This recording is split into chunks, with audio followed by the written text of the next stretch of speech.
Vienna in late autumn carried a hush that seemed to seep into the bones. A silver mist clung to the Danube, curling around bridges and street lamps, softening the city's grand edges into something secretive and uncertain. Inside the Hotel Kaiserhof, however, warmth and light reigned, until the scream cut through the gilded corridors at precisely 7 minutes past midnight. By the time the manager unlocked suite 304 with trembling hands, a small crowd had gathered outside the door. Inside, the room was perfectly orderly. No overturned furniture, no broken glass, no signs of struggle. Yet on the Persian carpet near the writing desk lay Baroness Sophia von Altenburg, motionless in her silk evening gown, a faint scent of bitter almonds hanging in the air. The police arrived swiftly. Inspector Vogel, a stout man with a neat moustache and the weary eyes of someone who had seen too many unnatural deaths, examined the scene with practiced care. The Baroness's pulse was gone. Her skin carried a faint bluish tinge. On the desk before her rested a crystal decanter of water and a half-filled glass. Beside it lay an open letter written in elegant handwriting, its contents banal, a polite invitation to a charity gala. No threats, no clues, no drama. But what made the case truly impossible was the locked door. The door to suite 304 had been bolted from the inside. The windows were shut and latched. No balcony, no connecting doors. The Baroness had checked in alone earlier that evening. No visitors had been recorded by the front desk. No one had passed the corridor in the minutes before the scream, according to 2 guests returning from the opera. The corridor carpet showed no footprints beyond those of hotel staff who arrived after the cry. A textbook locked room mystery, except there was more. On the Baroness's right hand, clutched between her fingers with surprising firmness, was a small sapphire brooch in the shape of a crescent moon. Its deep blue stone caught the lamplight with a cold, ancient glow. Inspector Vogel studied it with a puzzled frown. "It does not belong to her," said the hotel manager, who had known the Baroness for years. "She owned no jewelry of that sort, and it was not here earlier, I am certain. The sapphire was the only object out of place in the room. No purse had been opened, no drawers disturbed, no valuables missing. The Baroness's handbag still contained money, keys, and a gold watch. There was no weapon, no vial, no suspicious residue, only the lingering almond scent suggesting poison. The police surgeon confirmed death by cyanide within minutes. Yet no trace of cyanide was found in the water glass. The decanter was clean. The Baroness's lips bore no stains. Even her breath carried only the faintest whisper of the deadly chemical, as though it had vanished as quickly as it had struck. Inspector Vogel's frustration grew by the hour. How had poison been delivered in a locked room without leaving evidence? How had the door been bolted from the inside? And why did the Baroness die clutching a sapphire brooch that did not belong to her? By dawn, whispers of scandal had begun to circle the hotel. Baroness Sophia von Altenburg was well known in Viennese society. Wealthy, generous, and discreet, she had no known enemies. Her charitable work had earned admiration. Her private life had been the subject of polite speculation, but no proven scandal. There was no obvious motive, no suspect, no traceable visitor. Vogel stood by the window watching the mist lift from the streets below. Vienna was waking, trams rattling over wet rails, cafes opening their doors, the city resuming its rhythm as though nothing had happened. Yet inside suite 304, death lingered like a question no one could answer. Finally, with a resigned sigh, the inspector reached for the telephone. There was only one man he knew who delighted in impossible puzzles, one who took great offense at crimes that insulted logic. "Hercule Poirot," Vogel said when the line connected. "I am afraid Vienna has a mystery that refuses to explain itself. Hercule Poirot arrived in Vienna on the morning train from Paris, immaculate as ever despite the long journey. His patent leather shoes gleamed, his grey moustache was perfectly waxed, and his eyes, those dark, precise instruments, missed nothing. Inspector Vogel met him at the station, still carrying the faint irritation of a man whose orderly world had been unsettled by an unsolvable crime. During the drive to the Hotel Kaiserhof, Vogel explained everything once more: the locked door, the cyanide, the scream, the sapphire brooch. Poirot listened politely, hands folded over the silver knob of his walking stick. He asked no questions yet, only nodded at intervals, storing every detail like a collector placing rare stamps into an album. At the hotel, the corridor outside suite 304 had been cleared of guests. A constable stood guard. Poirot paused before entering, studying the door itself. He touched the bolt gently, as though greeting it. He examined the keyhole, the door frame, the carpet beneath. Then he stepped inside. The room was neat, almost too neat. Morning light slanted through the window, illuminating dust motes drifting above the Persian carpet. The body had been removed, but a chalk outline remained where the Baroness had fallen. The desk still held the crystal decanter, the glass, and the invitation letter. Nothing had been disturbed since the police photographs. Poirot moved slowly, methodically, as if the room was speaking a language only he could hear. He sniffed the air. The almond scent was gone now, but he noted where it had lingered. He touched the rim of the glass, lifted the decanter, and held it to the light. He read the letter. He measured the distance between desk and door with careful steps. Then his gaze settled on something small near the skirting board. A faint scuff mark on the polished floor, barely visible, too slight for a boot heel. Almost like the drag of a metal object. "Ah," Poirot murmured softly. Inspector Vogel, watching, felt a spark of irritation. "We have already examined the room thoroughly, Monsieur Poirot.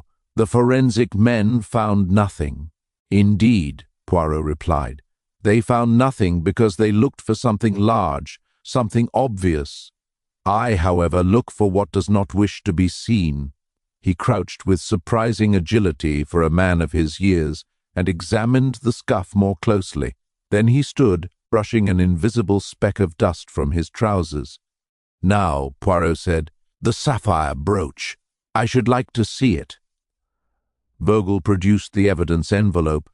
Poirot opened it delicately and lifted the brooch with the tips of his fingers. The crescent moon of gold was fine craftsmanship.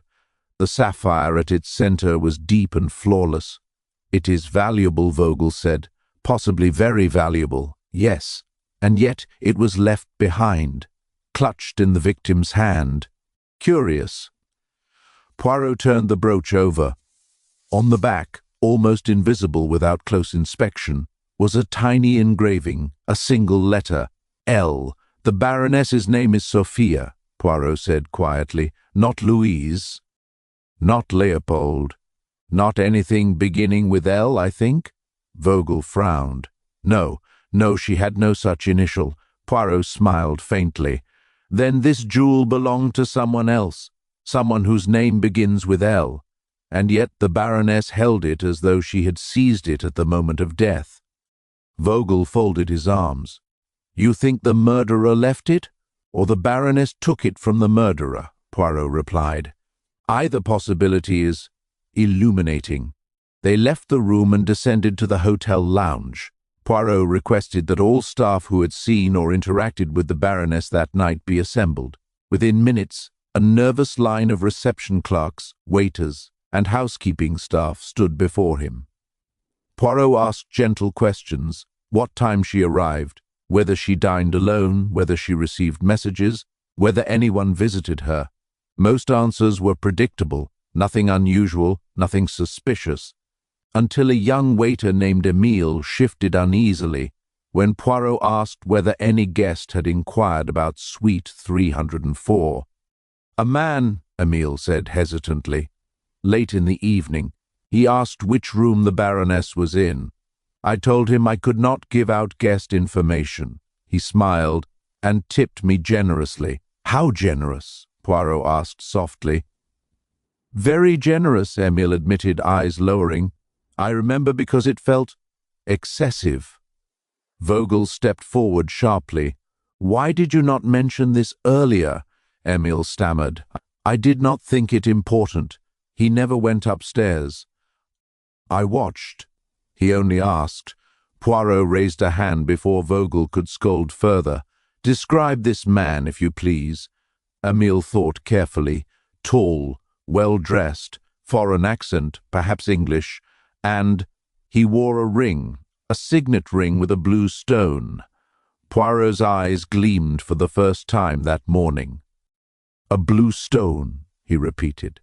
Like a sapphire? Emile nodded slowly. Yes, monsieur. Like a sapphire. Inspector Vogel moved quickly once Emile's statement was recorded. Within the hour, hotel security had produced a list of guests who fit the description. Foreign gentlemen, well-dressed, checked in within the past 2 days. There were only 3. Poirot requested that each be invited, politely but firmly, to speak with him in the hotel's private lounge. The first was an English businessman, Mr. Harold Whitby, ruddy-faced and impatient. He arrived with the air of a man deeply inconvenienced. This is absurd, Whitby protested. I attended the opera last night, returned here near midnight, and went straight to bed. I have never met this Baroness. Poirot inclined his head courteously. Indeed, monsieur. May I see your hands? Whitby blinked. My hands? Yes, just for a moment. Grumbling, Whitby extended them. His fingers were bare. No ring, no mark where one had recently been worn. Poirot studied him for a heartbeat, then nodded. And you wear no jewelry at all? Never have. Rings are uncomfortable things. Whitby was dismissed. Vogel scribbled notes, slightly dissatisfied. The man was rude but solid. Nothing to hold. The second guest was a French art dealer, Monsieur Leclerc, smooth as oiled silk. He kissed Poirot's hand with theatrical charm and spoke with elaborate sympathy for the unfortunate Baroness. Tragic, truly tragic. Vienna will mourn such a gracious lady. Poirot's eyes narrowed pleasantly. You knew her, monsieur? A little, in passing. The art world is small, you understand. One encounters the same faces at exhibitions, auctions, and last night? Leclerc spread his hands. I dined alone. I read. I slept. A dull evening, I assure you. Poirot asked again for the hands. Leclerc obliged with a flourish. On his right little finger sat a gold ring without a stone.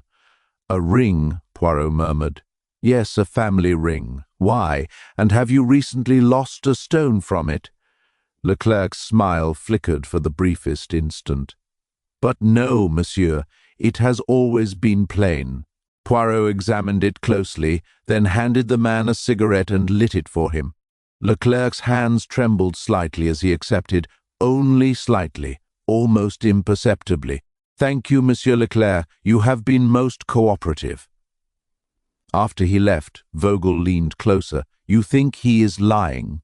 I think, Poirot replied gently, that he is a man who practices elegance even when nervous. But he is not our man with the sapphire ring. That one wore a blue stone, a signet, not a little finger ring. Still, Monsieur Leclerc knew the Baroness better than he admitted. The third guest arrived last. He was introduced as Count Lucas von Raben, Austrian aristocracy, mid-30s, handsome in a weary way.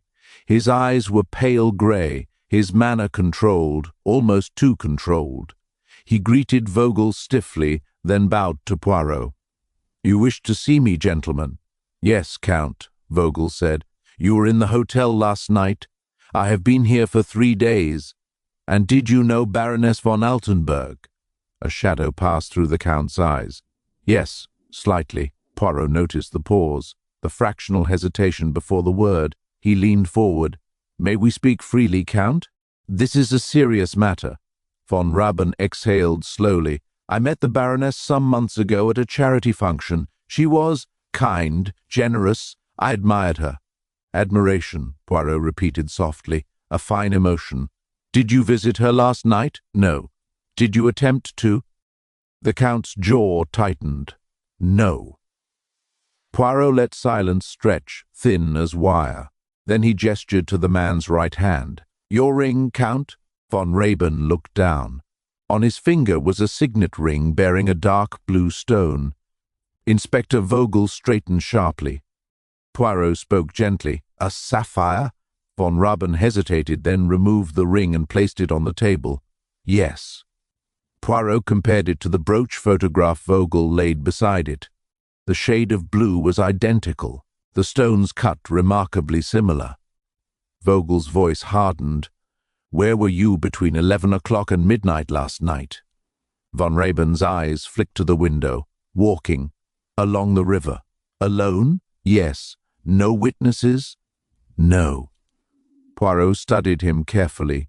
Count, a waiter reports that a man wearing a sapphire ring asked for the Baroness's room number last night.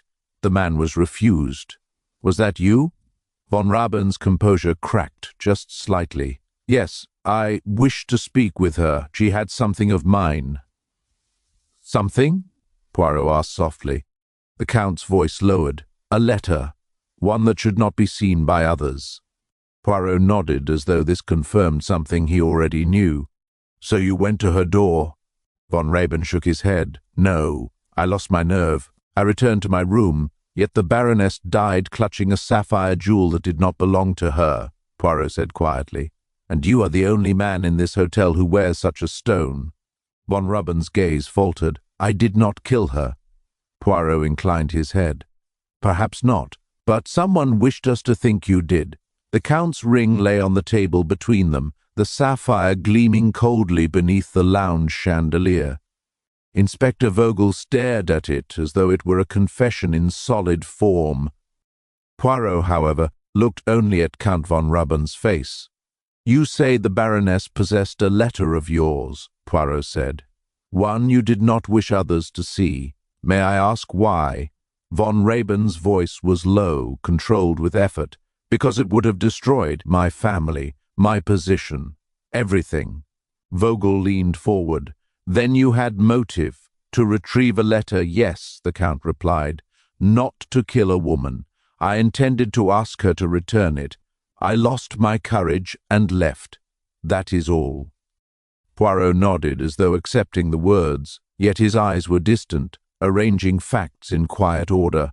When von Raben was escorted away under mild supervision, Poirot remained seated, fingers steepled.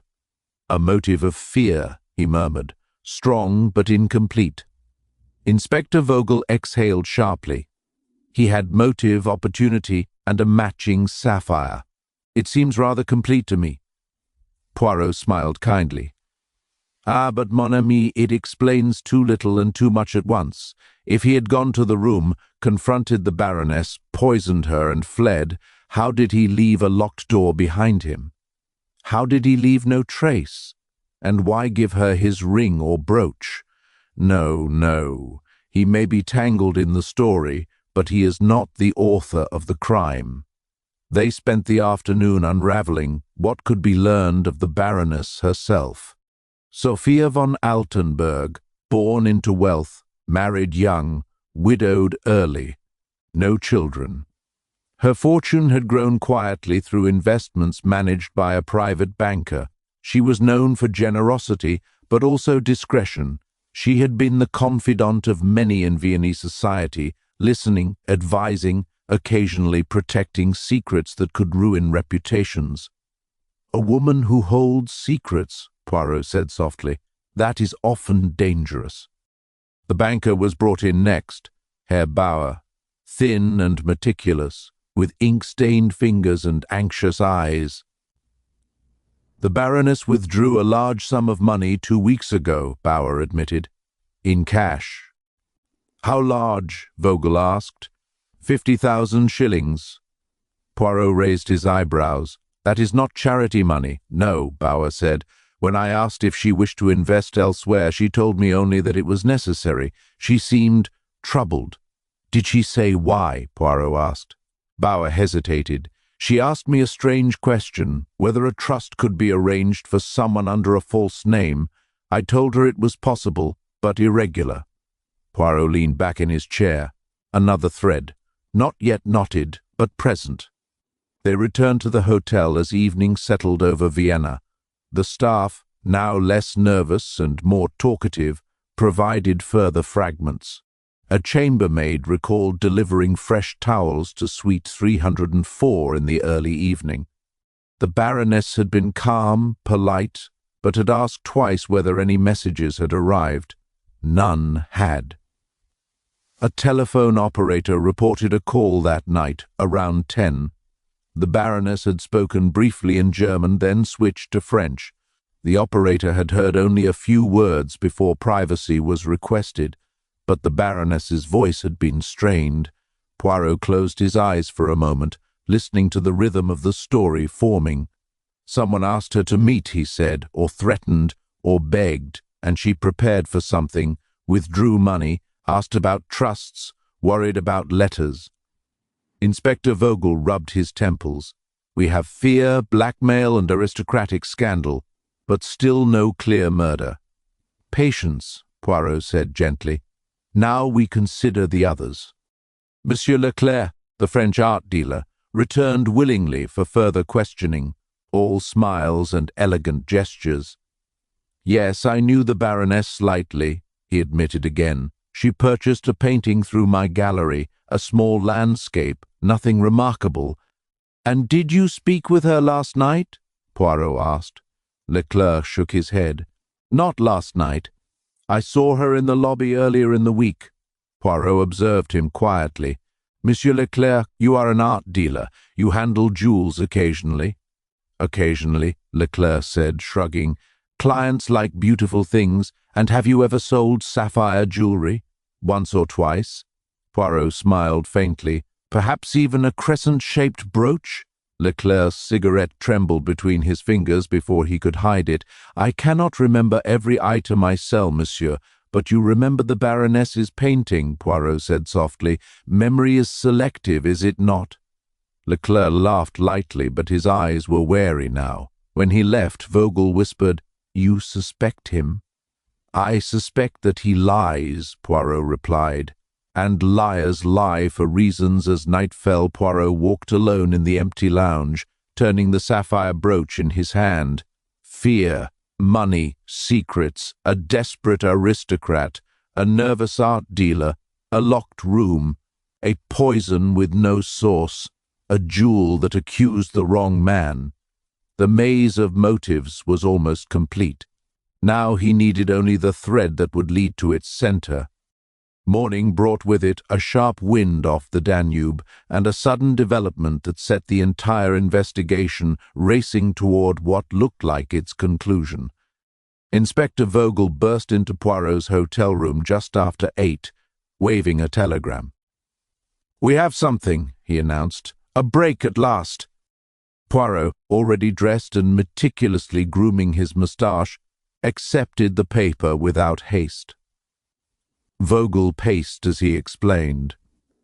The sapphire brooch had been shown discreetly to several jewelers across Vienna. One had recognized it immediately. The piece was distinctive, handmade, commissioned less than a year ago. The buyer's name was recorded in the shop ledger, Monsieur Etienne Leclerc. Within the hour, uniformed officers had escorted the French art dealer from his suite to the interrogation room downstairs. Word traveled quickly through the hotel. Staff whispered in corridors. Guests leaned in doorways. Vienna loved a scandal, and this one had all the right ingredients: wealth, secrets, a dead baroness, and a foreign suspect. Leclerc no longer wore his easy smile. His polished charm had thinned to a brittle politeness. Yes, he admitted when presented with the jeweler's statement. I commissioned the brooch, a gift. For the Baroness? Vogel demanded. Leclerc hesitated. Yes. Vogel's fist struck the table in triumph. "And you claimed you hardly knew her." "I said we met in passing," Leclerc replied carefully. "Which is true. I did not say we were strangers." Poirot, sitting slightly apart, watched him with soft, thoughtful eyes. "Why a gift?" Poirot asked. Leclerc swallowed. "She assisted me once. A delicate matter involving a client. She smoothed difficulties. I wish to show gratitude." "And last night?" Poirot asked. "I did not see her last night," Leclerc said quickly. "I was in my room." Vogel turned to Poirot with the satisfaction of a man who saw the case closing neatly. The brooch was his. The victim held it. The suspect lied about knowing her well. "It is enough." Poirot's voice was gentle. "Almost enough." Vogel frowned. "You disagree?" Poirot did not answer immediately. He picked up the sapphire brooch, turning it slowly between his fingers. "Monsieur Leclerc," he said, "when did you last see this brooch?" Leclerc looked at it, then away. "When I gave it to her, months ago." "Yet it was in her hand at the moment of death," Poirot replied. "Why would she clutch a gift from months past so tightly in her final moment?" Leclerc opened his mouth, then closed it again. Vogel waved the objection aside. Perhaps she reached for it instinctively, or recognized it as belonging to her killer. Poirot smiled faintly. "Yes, perhaps." Leclerc was taken into custody pending formal charges. The police began their paperwork. The hotel manager sighed with relief. The corridor outside Suite 304 seemed less haunted already. Reporters gathered at the entrance downstairs. Vienna was ready for its villain. Only Poirot remained unconvinced. He walked back to the empty lounge and ordered coffee. Outside, trams rattled and bells rang. Life flowed on as though justice had been served. Inspector Vogel joined him, loosening his collar, satisfied. "You will admit, Monsieur Poirot," Vogel said, "the evidence is solid."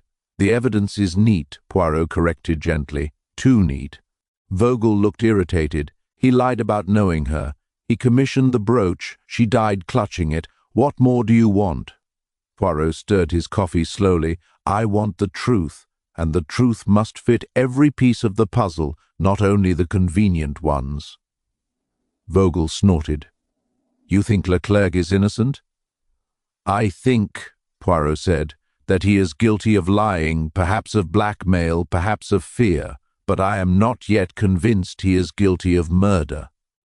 Vogel leaned forward. "Then who is?" Poirot glanced toward the staircase where Leclerc had been led away. "Someone who remains silent. Someone who needed the Baroness alive until a certain moment, and dead afterward. Someone who knew how to deliver poison without leaving trace. Someone who could lock a door from the inside and still depart." Vogel shook his head. "No such person exists." Poirot's eyes sparkled with quiet certainty. "Oh, mon ami," he murmured, "he exists. And while we congratulate ourselves on a solved crime, he is still free, watching, waiting." At that moment a maid hurried across the lobby, pale and breathless, clutching a telephone message slip. "Monsieur Poirot," she called, "there has been another call. For you, from the Baroness's banker." Poirot set down his cup. "And now," he said softly, "the real story begins to show its face." Poirot took the telephone slip from the maid and excused himself from Inspector Vogel. He crossed the lobby to the public telephone booth, closed the glass door and lifted the receiver. "Herr Bauer," came the banker's voice, tight with urgency. "I remembered something more. I should have told you earlier, but only now did I realize its importance." Poirot listened without interrupting, his expression unreadable. "The Baroness did not only withdraw money," Bauer continued, "she also asked me to locate a certain old account, one that had been dormant for years. I thought it a curiosity at the time. Now, I think it is connected." "What name was on this account?" Poirot asked. Bauer hesitated. It was registered under a trust, but the original beneficiary was listed as Countess Louise von Raben. Poirot closed his eyes briefly. The letter on the brooch, the initial L, the Count's fear, a trust, a letter. The threads tightened. "Thank you, Herr Bauer," he said. "You have been most helpful." He returned to the lounge where Inspector Vogel waited, already impatient. "The banker?" Vogel asked. Poirot nodded. The Baroness held an old trust account belonging to Countess Louise von Raben. "Our Count's mother." Vogel stiffened. "His mother?" "Yes. A woman who died 10 years ago, under unfortunate circumstances." Vogel blinked. "I remember. It was whispered about. Suicide, they said." "Ah," Poirot replied softly, and whispered. "Things are often the truest of all." They went at once to the police archives. A junior clerk produced a thin, dust-covered file. Poirot read it slowly. Countess Louise von Raben had been found dead in her country estate outside Salzburg. Poisoning, cyanide, no note, no clear motive. The death had been ruled suicide to spare scandal. Poirot closed the file gently. "Cyanide again," Vogel muttered. "You think the Baroness knew something about that death?" "I think," Poirot said, "that she knew everything." They returned to the hotel. Evening had arrived, lamps glowing gold against the dark windows. Poirot requested that Count von Raben be brought once more, this time without formality, without accusation. The Count arrived pale, exhausted, eyes shadowed by a night without sleep. "You have discovered something," von Raben said quietly. "Yes," Poirot replied, "about your mother." The Count closed his eyes. "Then you know why I wanted that letter?" Poirot inclined his head. "The Baroness possessed proof that your mother did not die by her own hand." Vogel leaned forward sharply. "You are saying the Countess was murdered?" Von Raben's composure finally shattered. He sank into a chair, covering his face with one hand. "My mother was not suicidal," he said hoarsely. "She was inconvenient. She knew too much about a business partnership, dangerous dealings. My father feared scandal, others feared prison. She was silenced." Poirot spoke gently. "And the Baroness had evidence?" "Yes. My mother sent her a letter the day before she died, a confession, names, details. The Baroness kept it hidden. She promised me she would protect it until I was old enough to understand. And recently," Poirot said, "someone learned the letter still existed." Von Raben nodded. "I received a message, anonymous. I was told the letter would be sold unless I paid. I did not have such money. I came to Vienna to beg the Baroness to give it to me, to keep it safe." Vogel stared. "Then Leclerc?" Poirot shook his head slowly. "The Baroness withdrew money," Poirot said. "She asked about trusts under false names. She was preparing to hide the evidence more securely. Someone knew this. Someone who feared what that letter contained. Someone connected to the past." A silence settled over the room. "Who?" Vogel demanded. Poirot's eyes turned toward the corridor leading to the hotel offices, where records were kept, keys were stored, doors could be locked or unlocked with quiet ease. "The person," Poirot said softly, "who had access to every room, every key, every corridor, someone who could enter, poison, and leave a locked door behind without being seen." Vogel's breath caught. "The hotel manager," he whispered. Poirot nodded. "A crime born 10 years ago," he murmured, "and finished last night. The shadows of the past have reached into the present, and now we are ready to bring them into the light." Inspector Vogel did not waste time. Within minutes, the hotel manager, Herr Kruger, was invited, politely as always, to the private lounge. He arrived with the same dignified composure he had displayed since the first night, neatly combed hair, crisp uniform, courteous smile. Yet Poirot saw the minute stiffness in his shoulders, the fractionally delayed blink when he saw Count von Ruben seated inside. "You wish to speak with me, gentlemen?" Kruger asked. "Yes," Poirot said pleasantly. "Please sit. You have been most helpful throughout this unfortunate affair. I thought it only fair to ask you to assist us once more." Kruger inclined his head and sat, hands folded neatly on his knees, a model of professionalism. Poirot regarded him with friendly eyes. "Tell me, Herr Kruger, how long have you managed the Hotel Kaiserhof?" 11 years. "And before that?" "I served as assistant manager at a hotel in Salzburg." Poirot nodded slowly. "Salzburg," he repeated, "near the von Ruben estate." A pause, almost invisible, but real. "I am familiar with many estates," Kruger said. "It is part of the profession." Poirot smiled, as though satisfied. Of course, a hotel man must know everything about guests and their habits. Kruger returned the smile, but his fingers tightened slightly against one another. Poirot rose and walked to the side table where the sapphire brooch lay in its evidence envelope. He picked it up and held it out. "May I show you something curious, Herr Kruger?" Kruger looked at it briefly. "A jewel, yes. Commissioned by Monsieur Leclerc, found in the Baroness's hand. A false trail, we think. A deliberate misdirection." Kruger's expression did not change. Poirot placed the brooch back down and instead removed another small item from his pocket. A simple hotel master key. "This," Poirot said softly, "belongs to you." Kruger's brows lifted politely. "Indeed." "The master key. Necessary for my duties." Poirot placed the key beside the brooch. "Two objects," he said, "both capable of opening doors." Kruger's eyes flickered from one to the other, then back to Poirot. Inspector Vogel leaned forward. "We know how the door was locked from the inside, Herr Kruger. A simple mechanism. The bolt thrown, the door pulled shut, and the latch catching. Someone with a master key could enter, deliver poison, lock the door, and depart unnoticed." Kruger sighed. "You accuse me of murder because I possess a key?" "No," Poirot replied gently. "Not yet." Kruger looked faintly amused. "Then what is this? Theatre?" Poirot smiled. "Yes," he said, "a little theatre, because sometimes truth hides behind performance."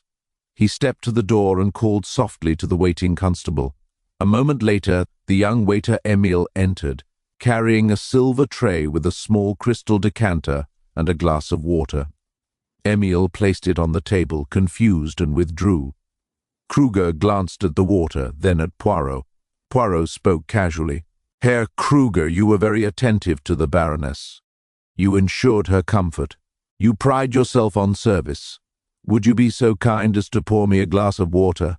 My throat is quite dry." It was an ordinary request, harmless, routine. Kruger hesitated, just for a fraction of a second. Then he stood and lifted the decanter.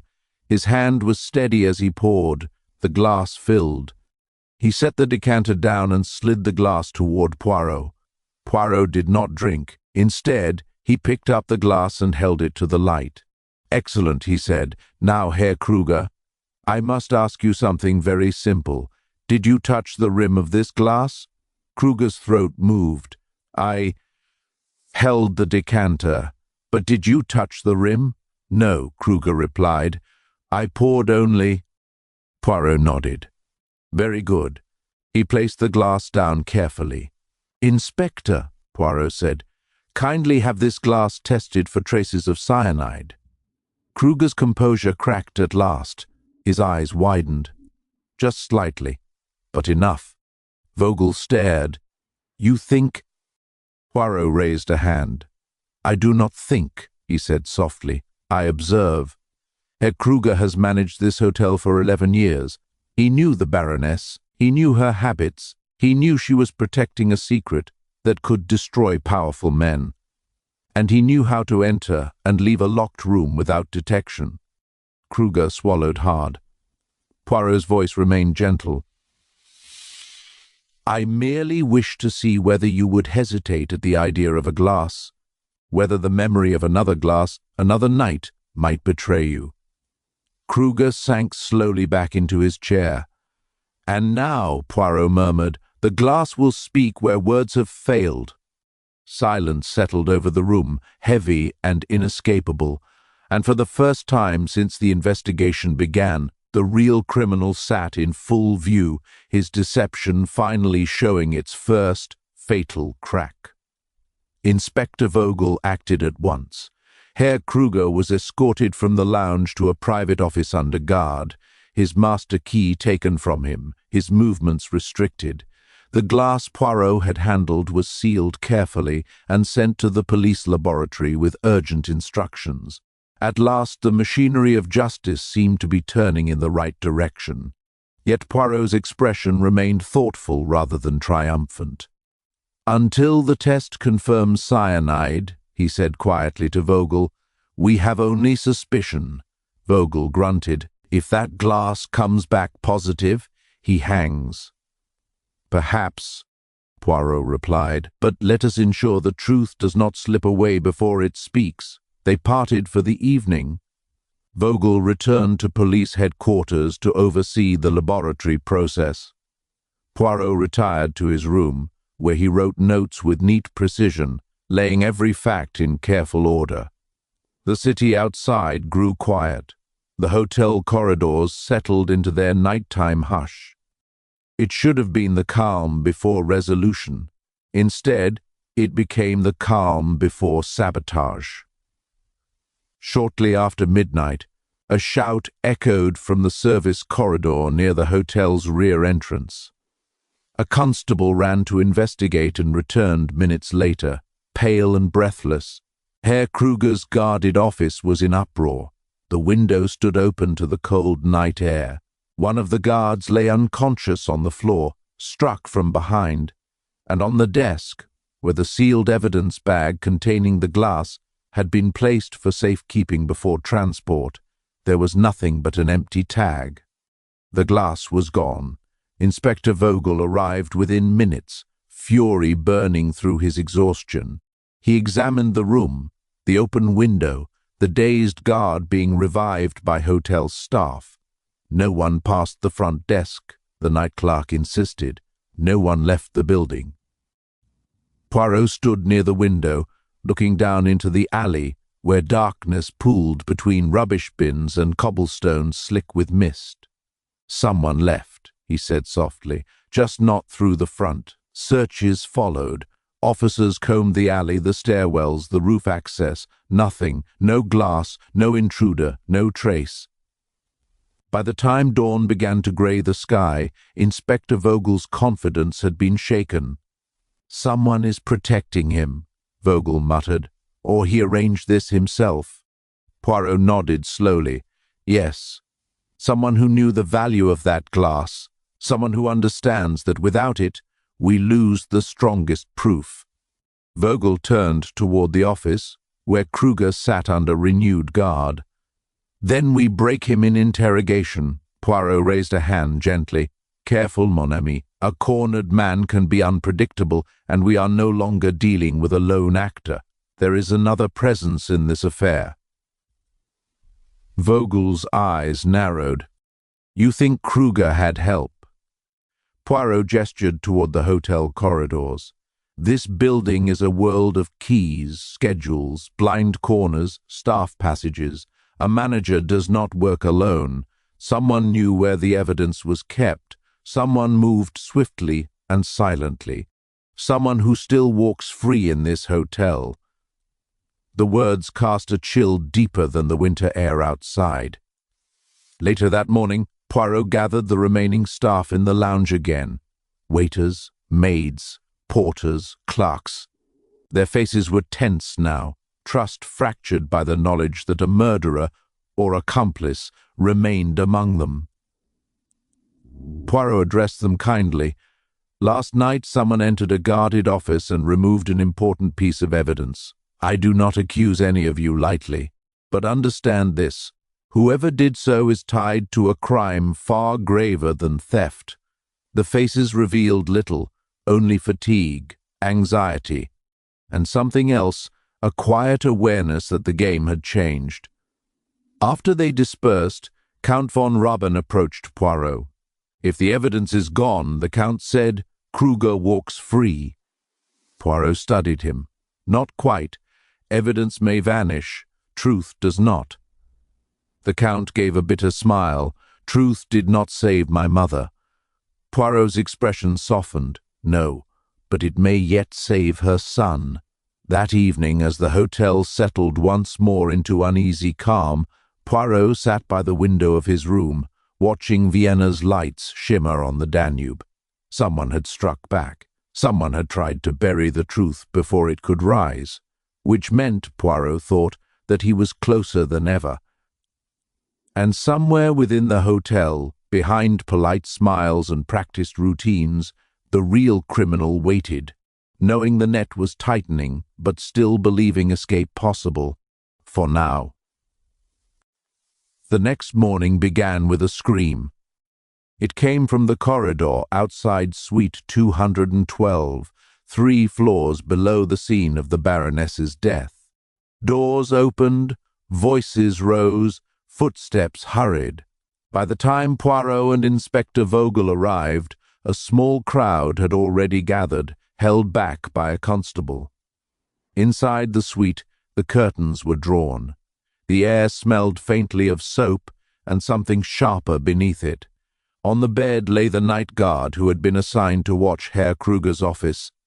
His uniform was neatly folded on a chair.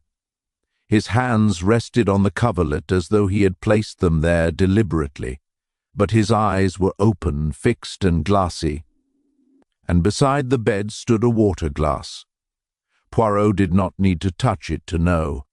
Cyanide, he said quietly. The doctor confirmed it minutes later. The guard had died in his sleep. No struggle, no sign of intrusion. The door had been locked from the inside. The key lay on the bedside table. Inspector Vogel stared at the scene, anger mixing with disbelief. "This is impossible," he muttered. "Another locked room, another poisoned glass, another door secured from within. He was guarding Kruger. Someone has silenced him." Poirot's eyes moved slowly across the room. The guard's boots stood at the foot of the bed, polished. His coat hung by the door. No signs of ransacking, no stolen objects, no forced entry, only a neat room and a dead man. "The murderer is still inside this hotel," Poirot said softly. "And now he has struck again." Vogel turned sharply. "You think Kruger ordered this?" Poirot shook his head. "Kruger has been under observation since last night. He has not left his chair, not for a moment. This was done by someone else. They left the room, the body covered, the corridor cleared. Word traveled faster than any official statement. Fear took hold among the staff. If a guard could be killed inside a locked room, then no one was safe. In the private office downstairs, Herr Kruger sat rigid under watch. When told of the guard's death, he closed his eyes slowly. "So," he said quietly, "they are desperate now." Vogel seized the moment. "They? Who are they?" Kruger looked at Poirot. "Not Vogel, Poirot. You know already," he said. "The past does not die easily." Poirot inclined his head. "Tell me," he said gently. "Help me prevent another death." Kruger's lips trembled. The calm professionalism that had defined him for years finally dissolved. "I was not always a hotel manager," he said. "Before Salzburg, before Vienna, I worked for a private household, the von Raben estate." The Count stiffened at the far side of the room. Kruger continued, voice low. "Countess Louise knew too much. She had proof of dealings that would ruin powerful men. One of them was my employer. When she died, I was instructed to remove certain letters, certain records. I did as I was told. I was loyal. I thought it ended there." Poirot watched him without blinking. "But the Baroness," Kruger whispered, "kept one letter."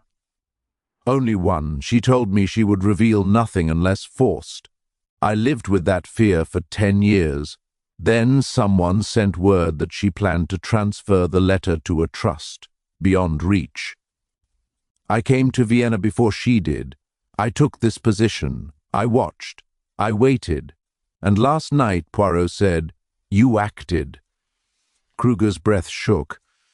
I only meant to frighten her, to make her give me the letter. She refused. She drank the water before I could stop her. Vogel stared. You poisoned her. Kruger bowed his head. Yes. Poirot's voice was soft but unwavering. And the guard? Kruger looked up sharply. I did not kill the guard. A silence followed. You expect us to believe that? Vogel snapped. Kruger's eyes were wild now. If I had done it, would I still be sitting here? Someone else is at work. Someone who cannot allow the truth to come out. Someone higher than I, stronger, richer, someone who can still reach into this hotel. Poirot's mind moved swiftly. A second locked room poisoning, the theft of evidence, the silencing of a witness, the shadow of powerful men from a decade-old conspiracy. The case had turned sharply. No longer was it simply about a murdered baroness. It was about preventing the erasure of every witness who still lived. Poirot looked at Vogel. We are no longer solving a crime, he said quietly. We are racing against the next one. The confession left the office heavy with silence. Kruger sat slumped, his carefully built world collapsing in on itself. Inspector Vogel was already calling for officers to take formal statements. But Poirot lifted a hand. Give him a moment, Poirot said. We may still need his memory. Vogel nodded reluctantly and stepped outside. Poirot remained with Kruger and Count von Raben, the three of them bound now by the same dark history. You said powerful men were involved, Poirot murmured. Men who feared exposure. Do you know their names? Kruger shook his head. Not all. My employer at the time was a financier. I was a young clerk. I knew only that letters were removed, records altered. I was paid well to forget. And yet you remembered, Poirot said gently. Kruger gave a bitter smile. Fear is a powerful teacher. Poirot left him then and walked the hotel corridors alone. He passed the grand staircase, the polished banisters, the velvet carpets that muffled every footstep. He passed the bar, where glasses gleamed under brass lamps. He passed the reception desk, where the night clerk quietly changed shifts. Everything was ordinary, too ordinary. Poirot paused near the service elevator and closed his eyes, replaying every moment of the past days. The Baroness's room, the sapphire brooch, the waiter's memory of a sapphire ring, the Count's desperate attempt to retrieve a letter, the banker's revelation of a trust, the stolen glass, the murdered guard, and now Kruger's confession that he was only one thread in a larger tapestry. A small detail rose in his mind, something so minor that it had slipped past the urgency of the greater events. The telephone operator. The Baroness had received a call the night she died. She had spoken in German, then switched to French. A strained voice. A request for privacy. Poirot turned back toward the lobby with sudden purpose. The operator was found in the telephone office behind reception, a young woman with tired eyes and ink-stained fingertips from logging calls. Mademoiselle, Poirot said politely, I would like you to tell me again about the call the Baroness received. The operator repeated her story, 10 o'clock, a male voice. German at first, then French. Then the Baroness had requested privacy. Poirot leaned closer. You said the man spoke German, he said. Was his accent Austrian? The operator hesitated. No, not Austrian. German from Germany? No.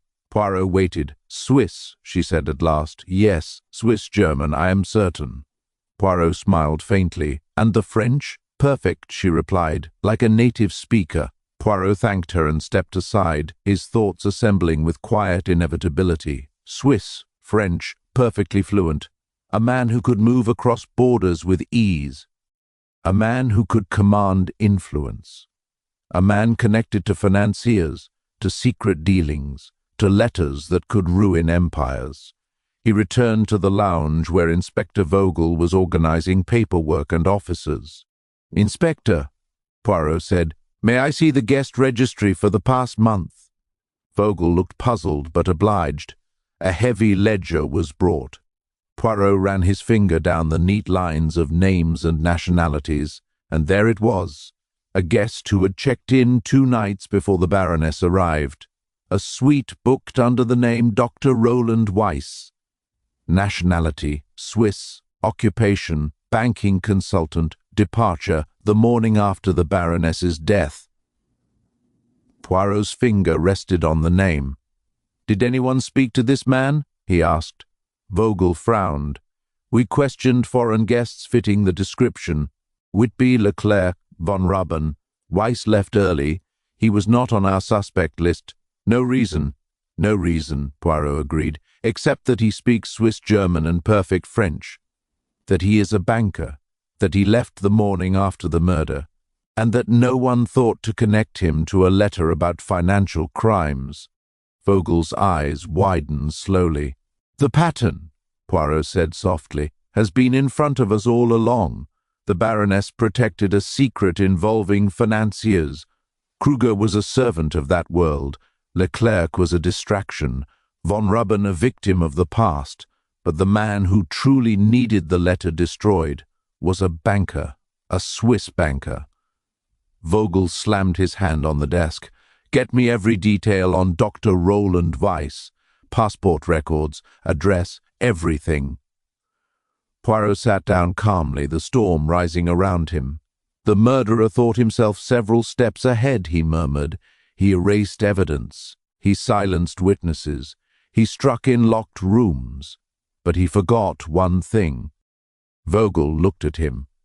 "Even the smallest voice," Poirot said, "when remembered at the right moment, can reveal the truth."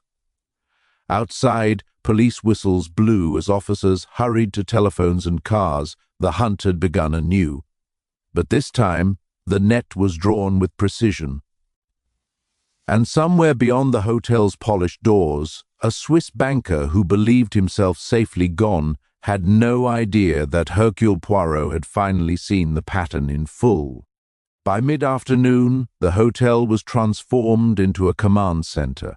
Officers had traced Dr. Roland Weiss's movements, confirming that he had crossed the border into Austria from Switzerland the day before the Baroness's death, and departed in the early hours of the morning following it. Every detail now fit the invisible puzzle Poirot had been assembling for days.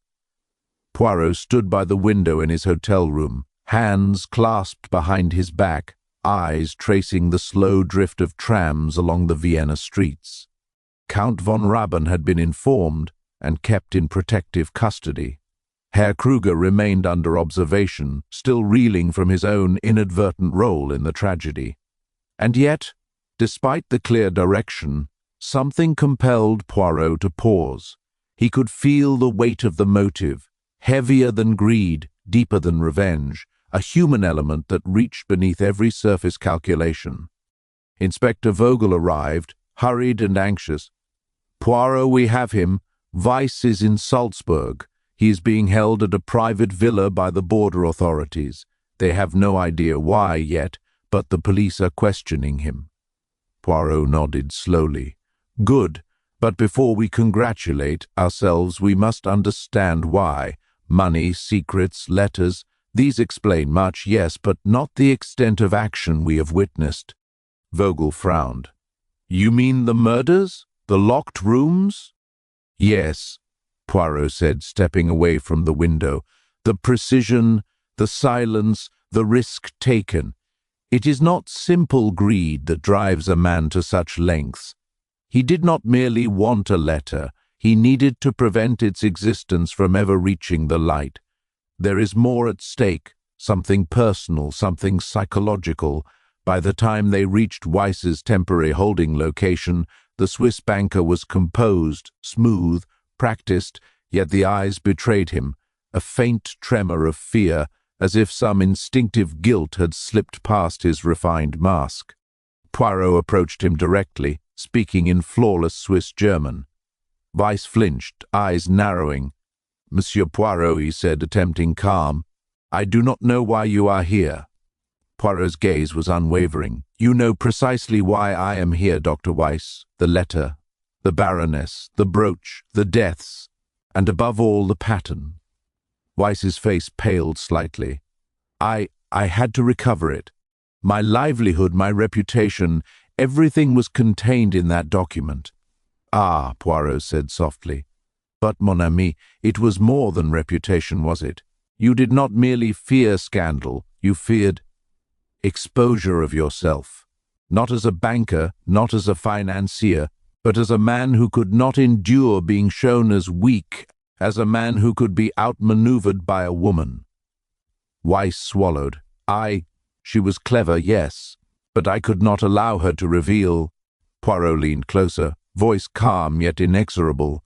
"The Baroness knew that you were not merely protecting money. You were protecting yourself. The letter, the secrets of Countess Louise, they were leverage over you, proof of a character flaw you would not allow anyone to witness. That is why the murders. That is why the theft of evidence. You could not risk anyone surviving to speak of your failure to control events." Weiss's hands trembled slightly. I did what had to be done. I never meant harm to the guard. The guard was collateral," Poirot finished, "because you believed any obstacle to retrieving the letter threatened your reputation. Not greed alone, not revenge, not even fear of the law, but the terror of exposure, the unbearable prospect of losing the illusion of mastery over your life. And so you acted, systematically, methodically, psychologically. You struck where it was quietest, where the least suspicion would fall upon you. You created chaos to conceal your own fragility." Weiss's composure collapsed entirely. He sank into the chair, shoulders trembling. The perfect banker dissolved into a man laid bare by the truth.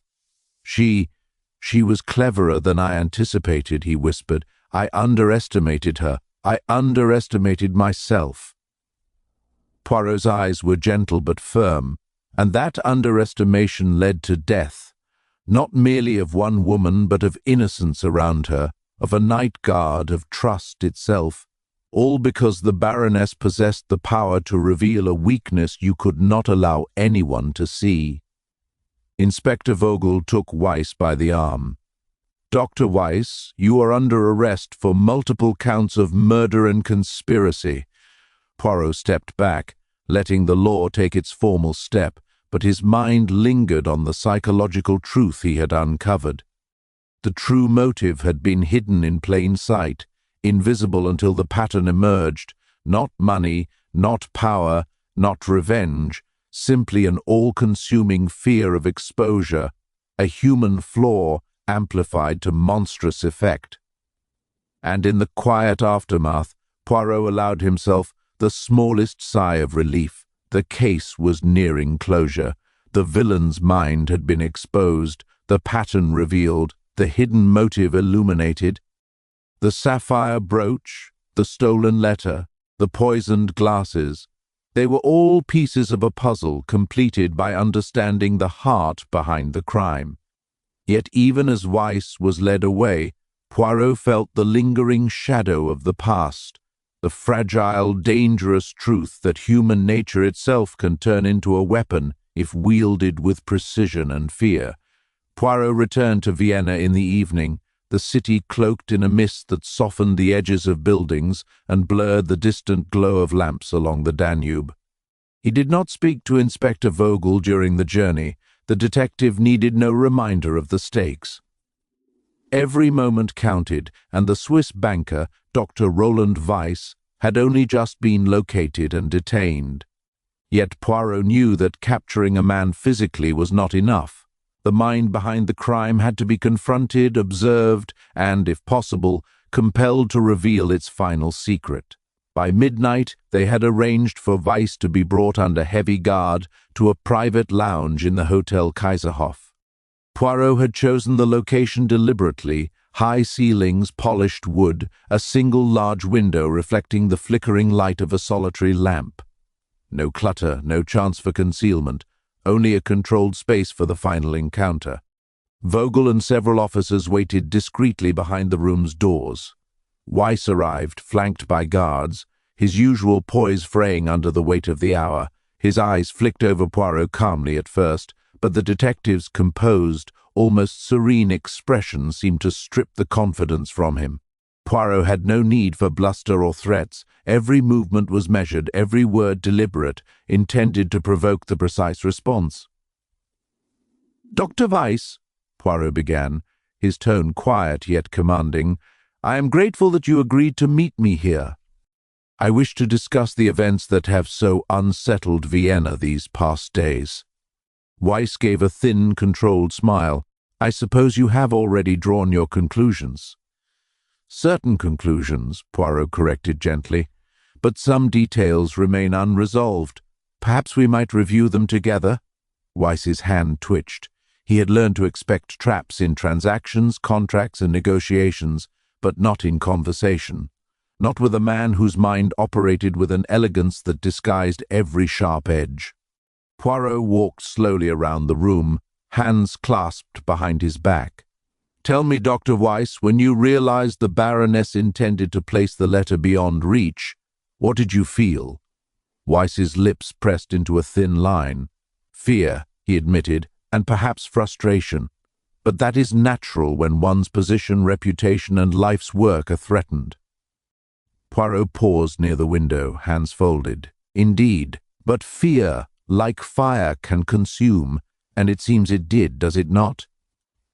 You allowed that fear to dictate your actions, to poison, to steal, to silence those who merely stood in the path of your anxiety." Weiss's eyes darted to the glass table. The absence of the stolen glass lingered in the memory, yet Poirot had prepared for that. Every ordinary object in the room, every familiar detail, had been considered for psychological effect. Nothing was accidental. "I did what I must," Weiss said, voice quieter now, almost pleading. "I protected myself, my work, my life's achievement." Poirot inclined his head, voice softening into near sympathy. "Yes, I understand. But tell me, Dr. Weiss, is that fear worth the weight of a human life?" Weiss clenched his fists, jaw tight, and for the first time his composed exterior wavered. "You cannot understand," he whispered. "I could not allow her to—" "You could not allow the truth to emerge," Poirot interrupted gently, finishing the sentence for him. "And yet here we are. Every act you believed concealed, every subtle manipulation, every calculated move, it is all now illuminated. You are caught in the web of your own design." Weiss's eyes darted toward the door, toward the faint shadow of an officer, then back to Poirot. For the first time he considered a desperate act, a lunge, a push, an attempt to escape, but Poirot's gaze held him. Not with force, but with the quiet authority of a mind that had anticipated every movement, every impulse. "You see," Poirot continued, "I observed the pattern long before the evidence arrived. The telephone operator, the Swiss accent, the departure from Vienna, the second murder to silence witnesses. All the pieces led to you. Now, Dr. Weiss, you have no options left but confession, for resistance is pointless." Weiss's shoulders slumped. His hands fell to his knees. The tension in the room released in a tremor of human defeat. I did it," he said finally, voice barely above a whisper. "I wanted the letter. I wanted to secure my life, my name. I feared exposure." Poirot's eyes softened, but there was no relief, only quiet resolution, and in doing so, you allowed fear to destroy others. Fear, like poison, spreads invisibly, touching everything in its path. Weiss nodded slowly, the final acknowledgement of guilt complete. He leaned back, silent, a man stripped of pretense, entirely exposed. Poirot stepped aside and signaled to the waiting officers. As they moved to take Weiss into custody, Vogel breathed a long sigh. "It's over, Poirot, at last." Poirot remained still, hands behind his back, eyes resting on the faint reflection of Vienna's night lights through the window. "It is over in action, yes. But remember, mon ami, the true resolution is always within the mind. We have revealed motive, method, and man. And now, perhaps, Vienna can begin to breathe once more." The Swiss banker was led away. Outside, the city carried on unaware that a network of secrets, lies, and human frailty had been untangled by one meticulous mind. Poirot allowed himself a small smile. The final confrontation had been made, the villain exposed, and the long, twisted shadow of the past finally brought into the light. The hotel had returned to its daytime rhythm, guests bustling past the polished floors, waiters balancing trays of coffee and pastries, the distant hum of trams outside. Inspector Vogel had departed to oversee Weiss's transfer to Salzburg for formal imprisonment, confident that the Swiss banker had finally been unmasked. Count von Raben sat quietly in the lounge, still pale but visibly relieved. Herr Kruger remained in his guarded room, subdued, his confession having absolved him of the second murder in a technical sense, but leaving him complicit in the Baroness's demise. Poirot, however, remained unsettled. He paced the lounge slowly, observing the patterns of light across the marble floors, the subtle movements of the staff, the slight misalignment of an armchair in the corner. Something nagged at him, a faint unease, like the echo of a distant note that did not belong. The case seemed closed, yet his mind refused closure. A soft knock came at the lounge door. A young maid entered, holding a small envelope. Her hands shook slightly. "Monsieur Poirot, this arrived for you. It was left at the concierge desk this morning. No name, no return address." Poirot took the envelope with deliberate calm. He examined it briefly. The handwriting was elegant, familiar, yet unfamiliar at the same time. He opened it carefully and unfolded a single sheet of cream-colored paper. "My dear Monsieur Poirot," it read, in flowing script, "you think the game is over. You have caught Weiss, yes. You have unraveled Kruger's involuntary part. But the true architect remains unobserved. Beware, for the final move is mine, and it will be played while all believe the board cleared." Poirot's eyes narrowed, and he pressed his fingers to the paper, feeling the texture and weight, as if the note itself whispered its secrets. He could sense the subtle tremor beneath the carefully chosen words. "Inspector Vogel," Poirot said immediately, summoning him by telephone, "you must return at once. The matter is not concluded." Within the hour, Vogel arrived, breathless and impatient. "Monsieur Poirot, what is it?" "Weiss is secure. Kruger is accounted for, the Baroness's secret documented.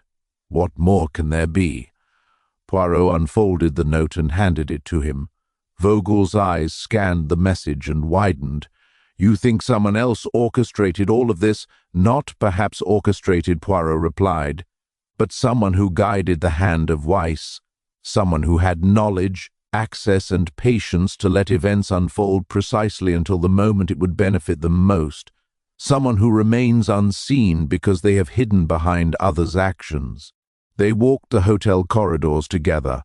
Poirot observed every detail, the tilt of a doorknob, a tray left slightly out of place, a clock set a few minutes fast, the idle attentiveness of a staff member who appeared too casual. Then it struck him. The concierge, Herr Müller, always present, always polite, always a step behind, yet perfectly informed of every guest, every visitor, every call. "Notice, mon ami," Poirot said softly, "that he has never been questioned. We were so focused on those directly involved, the banker, the hotel manager, the Baroness's relations, that we overlooked the constant observer, the man who controlled information, timed movements and could influence both guards and guests. Vogel turned sharply. The concierge? But why? What could he gain from all this? Poirot's eyes glinted. Control, mon ami, influence, the thrill of shaping events from behind the veil. He ensured Weiss acted, Kruger panicked, the Baroness died, and even the guard fell, yet he remained invisible. A master manipulator, and this note, Poirot held it up, a final flourish, a test of our perception. He wishes to see if his game has been detected. They reached the concierge desk. Herr Müller was arranging keys, impeccably calm, smiling politely at passing guests. Poirot approached slowly, hands behind his back. Herr Müller, might I have a word? Müller looked up, polite but wary. Of course, Monsieur Poirot. Poirot extended the note. This came for me this morning. You recognize the handwriting? Müller's smile flickered for just a moment, almost imperceptibly, but it was enough. Poirot's sharp eyes caught the slightest tightening of his jaw, the almost imperceptible shift of weight from one foot to another. Your concern is understandable, Poirot said softly, but one cannot observe so many threads without leaving a trace. Even the smallest movement, the faintest hesitation, reveals the mind behind the web. Müller's composure faltered. His polite smile slipped into something thinner, sharper, almost desperate. Monsieur, do not know of what you speak, he said, voice strained. Poirot's expression remained calm, almost gentle. Ah, but you do. And now, mon ami, we have the opportunity to unravel the final move before it is executed, because the game, I assure you, is not yet finished, and I prefer to checkmate before another life is touched. Müller's eyes darted around the room. He realized the net had tightened. For the first time, the concierge, the hidden mastermind, the invisible manipulator, felt the weight of exposure. Poirot's mind raced, yet every thought was measured, every observation precise. The final confrontation had evolved from simple pursuit into a battle of intellects, and now the real genius behind the terror, the architect who had pulled strings from the shadows, was revealed. Yet could Poirot secure the confession before another catastrophe struck? That was the last, crucial question, and the answer rested on one simple truth. The human mind, when cornered, leaves the smallest mark, the tiniest clue, and Poirot had eyes to see it all. Poirot remained calm, his hands clasped behind his back, watching Herr Müller carefully. The concierge's polite facade was cracking, and the tension in the small hotel lounge was nearly tangible. Officers lingered at the edges, uncertain how much to intervene, while the quiet hum of Vienna beyond the windows contrasted sharply with the deadly game unfolding within. Monsieur Müller, Poirot began softly, you have observed every event since the Baroness's arrival, every visitor, every delivery, every shift of staff. You allowed Weiss to act, you permitted Kruger to carry out his fearful maneuvers, and you watched as the guard was poisoned. Yet your motive was neither greed nor revenge, nor even blind loyalty. You sought something more, control, influence, and the satisfaction of guiding others to act as pieces upon your board. Müller's jaw tightened. A bead of sweat formed at his temple. I only managed the hotel. I didn't— Ah, but you did, Poirot said with gentle insistence. Your movements were precise. You ensured Weiss received the Baroness's letter in a manner that provoked fear, manipulated Kruger into panic, and permitted the first glass to vanish unobserved. Every detail of the crime was carefully orchestrated by someone who could observe without being suspected, and that someone, mon ami, is you. The concierge's eyes widened, and his calm mask fell completely. He looked around as though searching for an escape route, yet the lounge was small, the exits under vigilant eyes. "This is preposterous," he said, voice quivering. "I did nothing illegal. I was only managing, observing, making sure everything ran smoothly." Poirot smiled faintly. "Ah, but you misunderstand. In the course of managing a hotel, one may observe many things, but to observe is not to act. To allow chaos to be shaped, to permit murder for the sake of secrecy, that is the act which constitutes culpability. You were not a passive participant, you were the hidden hand. And I, mon ami, have seen the marks you left behind, subtle though they were." He moved closer, eyes sharp and unyielding. "Consider the small details, invisible to most. The slight misalignment of the armchair in the Baroness's room after the first poison glass was removed. The small scratch on the inside of the office drawer, where Weiss's stolen letter was temporarily hidden. The precise timing of the night guard's shifts that left him vulnerable to the second poisoning. Each act was designed to mislead, to confuse, to hide your orchestration. And yet each act left a trace, just enough for a careful observer to follow. And I have followed." Muller's breathing grew uneven, his composure dissolving into raw panic.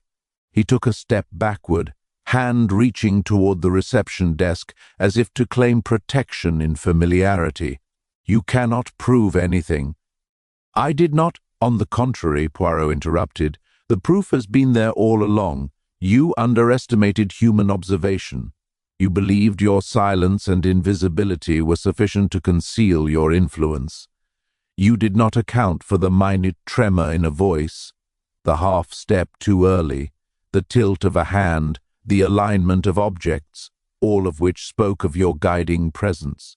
Vogel stepped forward, quietly signaling the officers. "Herr Müller, you are under arrest for conspiracy, aiding and abetting murder, and obstruction of justice." The concierge's eyes darted wildly from Poirot to the uniformed officers, and back again. A faint, desperate smile flickered, almost admiring, then vanished. He seemed to recognize that no words could undo what had been revealed, and the careful edifice of his control had crumbled entirely. As Müller was escorted from the lounge, Poirot turned to Vogel. "The lesson here is, as always, that human cunning leaves a trail even when it seems invisible. Every action, every hesitation, every minute irregularity can betray the mind behind it, if one observes carefully enough." Vogel exhaled, shaking his head. "I cannot believe it. All this time, the real architect was right under our noses." "Indeed, mon ami," Poirot said, his eyes returning to the window, observing the nightfall over Vienna's rooftops. "Weiss was dangerous, yes.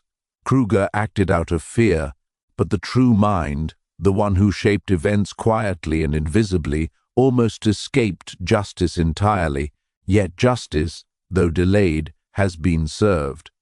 Or perhaps," he added with a faint smile, "escaped only for a moment.